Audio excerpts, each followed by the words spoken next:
नमस्कार दोस्तों, हम फिर से लेकर आ चुके हैं आप लोगों के लिए शाम की सभी ताज़ा और बड़ी खबरें।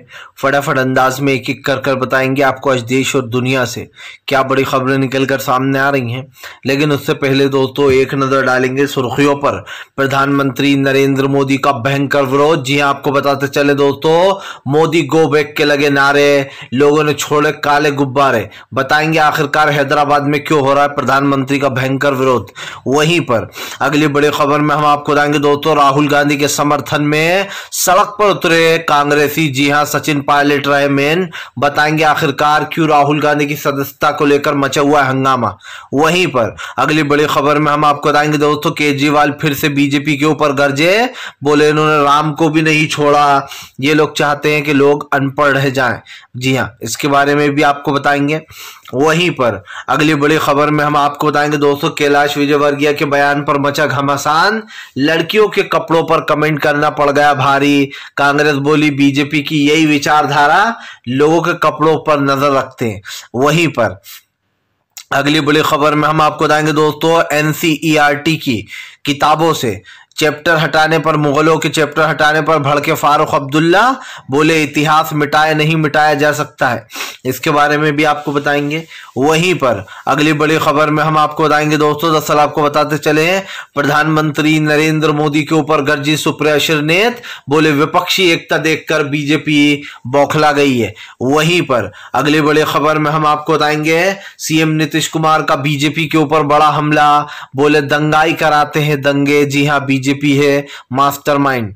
वहीं पर अगली बड़ी खबर में हम आपको बताएंगे दोस्तों, दरअसल आपको बताते चले, खास करके ईवीएम बैन को लेकर विपक्ष ने फिर से खोला मोर्चा।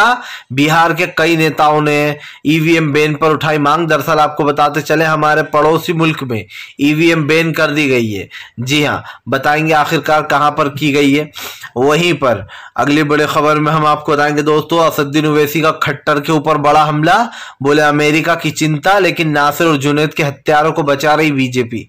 तो सारी खबरें फटाफट अंदाज में देंगे, एक एक कर देंगे।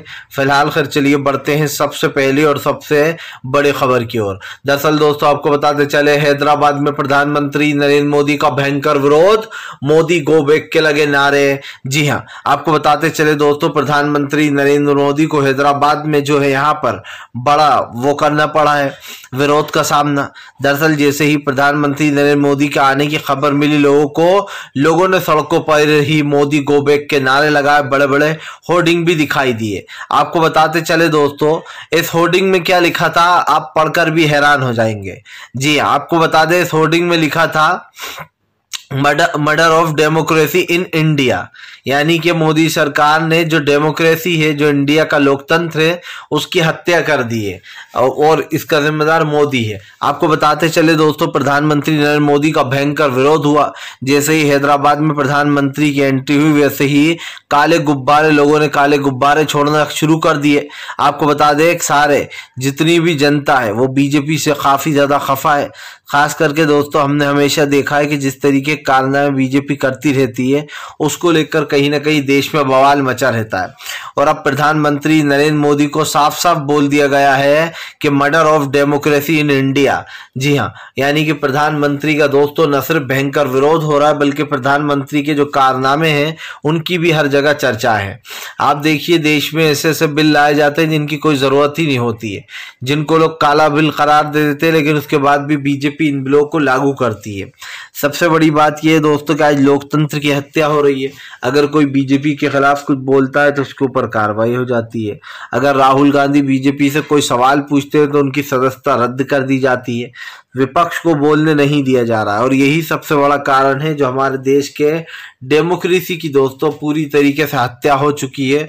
और इसके हत्या का जिम्मेदार प्रधानमंत्री नरेंद्र मोदी को ही ठहराया जाएगा, क्योंकि वो ही है कि ऐसे प्रधानमंत्री जो देश के लोकतंत्र को लगे हैं बर्बाद करने में। चलिए बढ़ते हैं एक और अगली बिग ब्रेकिंग की तरफ। बता दोस्तों, अगली जो बड़ी खबर निकल कर आ रही है, आपको बताते चले दोस्तों, केजरीवाल का बीजेपी के ऊपर बड़ा हमला।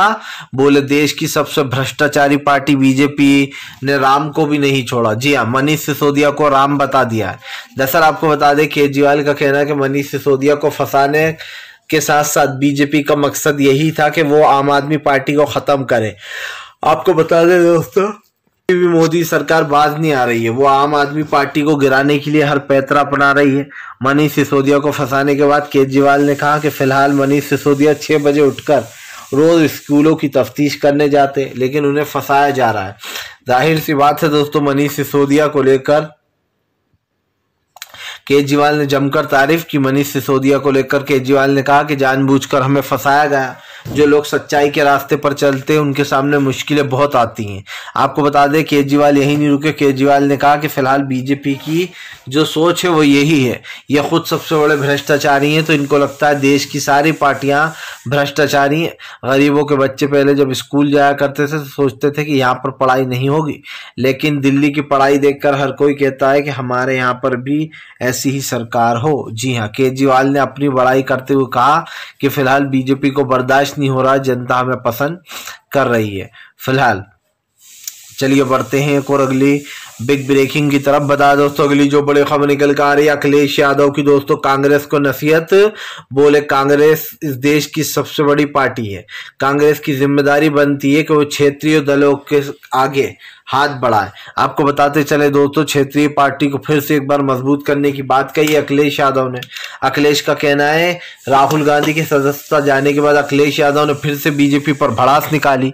अखिलेश का कहना है कि अब वो वक्त आ चुका है जब हमें एकजुट हो जाना चाहिए। आपको बताते चले, अखिलेश ने कहा कि सब मिलकर अगर चुनाव लड़ेंगे तो 2024 में मोदी सरकार को सत्ता से बाहर उठा फेंकेंगे।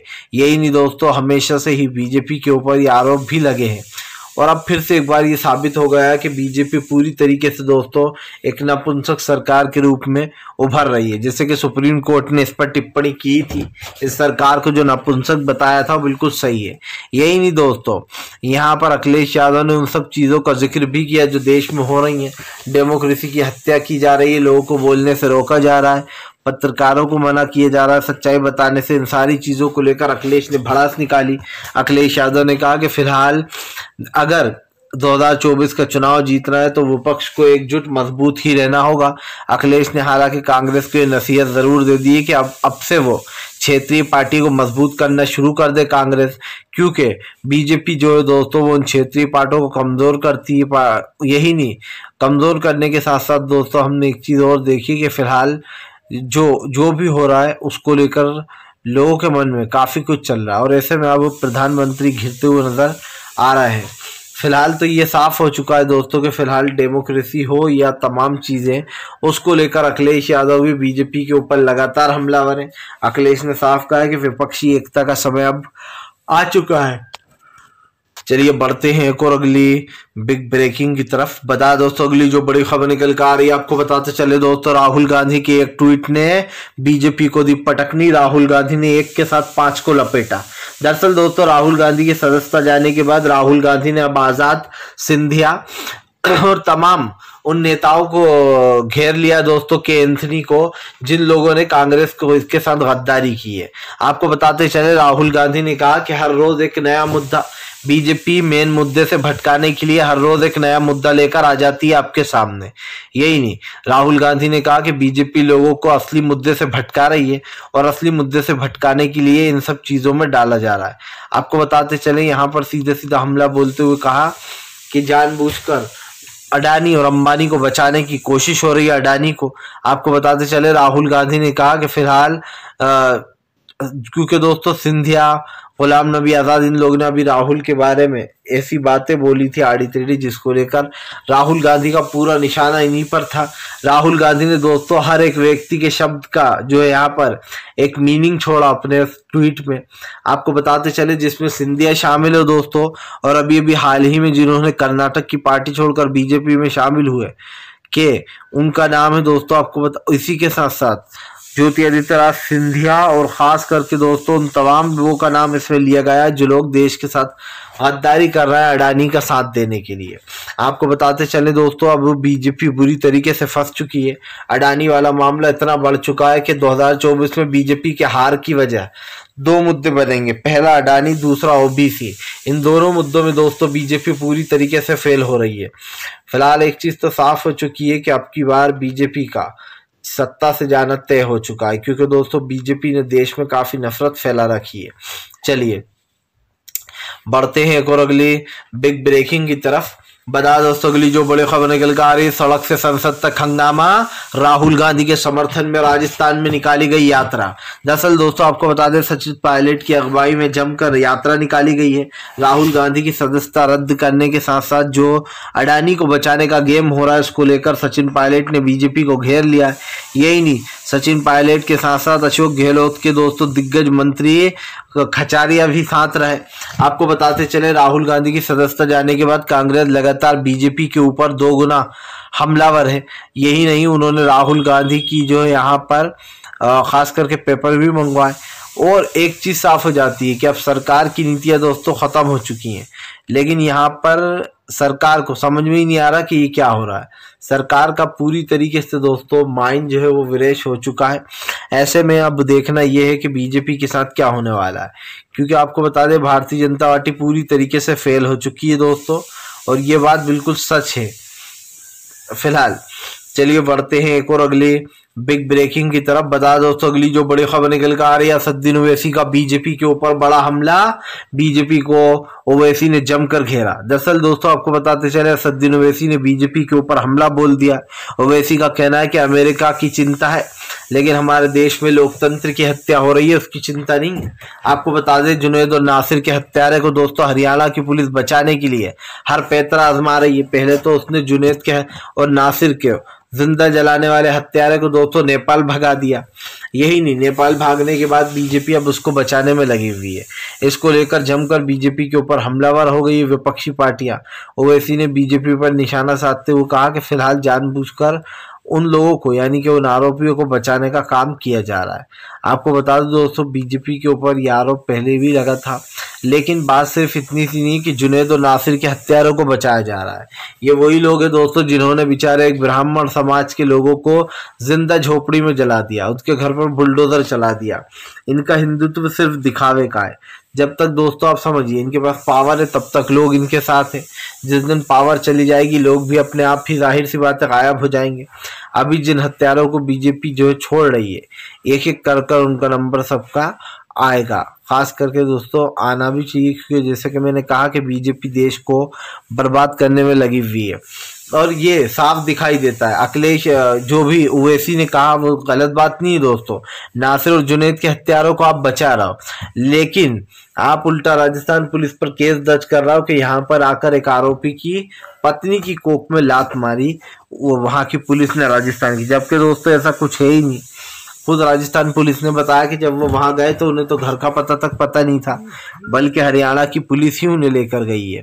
तो ये झूठे आरोप है दोस्तों, जिसको लेकर कहीं ना कहीं भड़कते हुए नजर आए हैं कांग्रेसी। चलिए बढ़ते हैं एक और अगली बिग ब्रेकिंग की तरफ।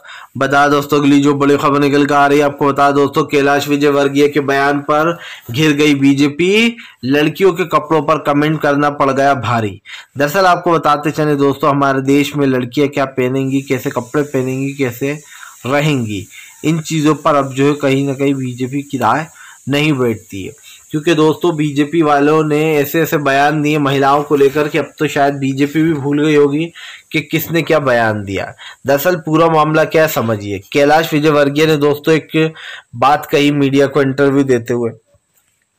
कैलाश विजयवर्गीय ने कहा कि कुछ लड़कियां तो ऐसी होती हैं जिनमें देवी का रूप दिखाई नहीं देता है, वो ऐसे ऐसे कपड़े पहनकर घर से बाहर निकलती हैं कि दिल करता है उतरकर गाड़ी से नीचे एक चपाट लगा दो इनको।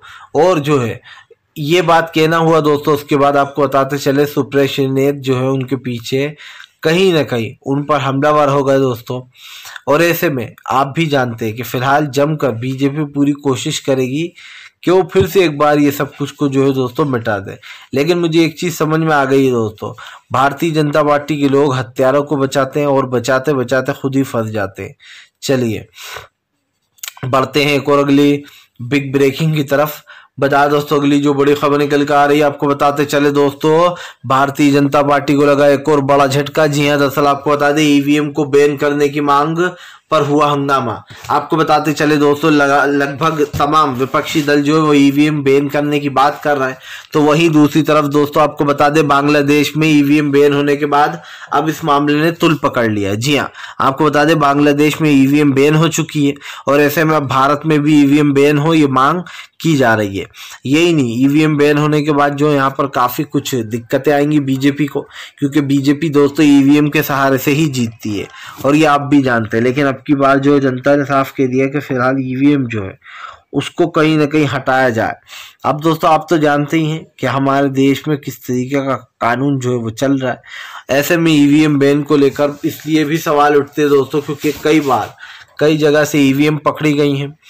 ईवीएम यानी कि MVM machine, Modi voting machine, ये नाम दिया था राहुल गांधी ने। राहुल गांधी दोस्तों आपको बताते चले, उन्होंने आरोप लगाया था कि फिलहाल जो भारतीय जनता पार्टी है वो उनसे इसी तरीके की काम करवाती रहती है। अब दोस्तों देखना ये होगा कि फिलहाल आने वाले एपिसोड में, आने वाले समय में, क्योंकि एपिसोड इसलिए बोल रहा हूँ दोस्तों क्योंकि बीजेपी की जो सीरीज है वो एपिसोड से कम नहीं है। आए दिन नए नए कांड करना और उसको छुपाना ये कोई छोटी बात थोड़ी ना है। फिलहाल चलिए बढ़ते हैं एक और अगली बिग ब्रेकिंग की तरफ। बता दोस्तों अगली जो बड़ी खबर निकल कर आ रही है एनसीईआरटी की रिपोर्ट से। आपको बता दें दोस्तों, मुगलों और गांधी के चैप्टर हटाने पर भड़के फारूक अब्दुल्ला, बोले देश का इतिहास मिटा नहीं सकती बीजेपी, भले ही वो पन्ने मिटा दे। आपको बताते चले दोस्तों, फारूक अब्दुल्ला बीजेपी के ऊपर लगातार हमलावर हो गए। फारूक अब्दुल्ला ने साहब बीजेपी के ऊपर हमला बोलते हुए कहा कि फिलहाल बीजेपी जो है वो देश के लोकतंत्र को खत्म करना चाहती है, वो देश के लोकतंत्र को जो है मिटाने का काम कर रही है। दरअसल दोस्तों ये बात तो साफ है कि फिलहाल बीजेपी पूरी कोशिश करती है देश के लोकतंत्र को मिटाने की, और इसीलिए दोस्तों अब एक नया मामला निकलकर सामने आ गया है जहां पर बीजेपी के ऊपर फारूक अब्दुल्ला भड़क गए। फारूक अब्दुल्ला ने साफ कहा है कि फिलहाल इतिहास को मिटाना चाहती तो है बीजेपी, लेकिन मिटा नहीं पाएगी। दरअसल दोस्तों आपने देखा होगा इन दिनों एनसीईआरटी की जो किताबें हैं उनसे गांधी जी के चैप्टर और मुगलों के चैप्टर को हटा दिया गया। गांधी जी का दोस्तों आप समझिए सबसे अहम चैप्टरों को हटाया गया है कि नाथूराम गोडसे ने कैसे दोस्तों गांधी जी को गोली मारी थी, ताकि आने वाली जो दोस्तों पीढ़ी है उसको ये सच पता ही नहीं चले। यही नहीं, हमेशा से मोहन भागवत के ऊपर भी आरोप लगते रहते हैं दोस्तों कि उन्होंने जो यहाँ पर देश में एक तरीके के दंगे फैलवाए। और अब दोस्तों ये तय हो चुका है कि भारतीय जनता पार्टी जो है वो पूरी तरीके से फेल हो गई है, क्योंकि दोस्तों हमारे देश में बीजेपी जो है वो खास कर अब सत्ता से बाहर जब जाएगी तभी लोगों को सुकून मिलेगा। आप किताबों से चैप्टर मिटा रहा हो, आप जो है हिंसा फैलवा रहा हो, और लोगों का कहीं ना कहीं इस बात पर स्ट्रॉन्ग रिएक्शन आया है। चलिए बढ़ते हैं एक और अगली बिग ब्रेकिंग की तरफ। बता दोस्तों अगली जो बड़ी खबर निकल कर आ रही है, आपको बताते चले दोस्तों, कांग्रेस का सड़क से संसद तक हंगामा, मल्लिकार्जुन खड़गे समेत हर कोई उतर रहा राहुल के समर्थन में। आपको बता दोस्तों राहुल के समर्थन में जगह जगह जो है यहाँ पर मार्च निकाले जा रहा है, राहुल की सदस्यता वापस दी जाए ऐसी अर्जी भी लगाई गई है। आपको बता दूं राहुल गांधी को जो यहाँ पर बीते कुछ दिनों से उनको सदस्यता उनकी रद्द कर दी गई थी। बहाना लिया गया था उनका अमेरिका में दिया गया बयान। लेकिन सबसे बड़ी बात यह दोस्तों, अगर बयानों के तौर पर लोगों की सदस्यता जाने लगी तो ऐसे तो पूरा आधा संसद खाली हो जाएगा। और आप भी जानते हैं कि ऐसा क्यों होगा, क्योंकि खुद प्रधानमंत्री की सदस्यता चली जाएगी। दोस्तों प्रधानमंत्री ने कौन कौन से भाषण दिए, कैसे कैसे नारे लगाए, ये बताने की जरूरत नहीं है। साउथ कोरिया में जाकर प्रधानमंत्री बोला है भारत में पैदा होने वाले लोग कहते हैं कहाँ पैदा हो गए हम, कैसे पैदा हो गए हम, क्यों पैदा हो गए हम, इस चीज को लेकर कहीं ना कहीं हमलावर हो गए। और इसी को दोस्तों मद्देनजर रखते हुए जो है अब एक चीज सामने आ चुकी है कि बीजेपी दोस्तों अब 2024 से पहले पैतरा जरूर लड़ाएगी। वो जनता को बरगलाने की कोशिश भी करेगी कि फिलहाल आखिरकार ये हो क्या रहा है, लेकिन बीजेपी की सच्चाई लोगों के सामने आ चुकी है। तो ये बात साफ हो जाती है दोस्तों कि अब देश में लोकतंत्र को जो खत्म करना चाहता था अब लोकतंत्र बढ़ेगा, क्योंकि जाहिर सी बात है दोस्तों लोकतंत्र को खत्म करने वाले चले जाएंगे लेकिन सत्ता बदल जाएगी, लेकिन लोकतंत्र हमारे देश का हम खत्म नहीं होने देंगे। कांग्रेस ने ऐलान कर दिया है। फिलहाल वीडियो अच्छा लगे तो लाइक करें, चैनल पर पहली बार आए सब्सक्राइब दोस्तों।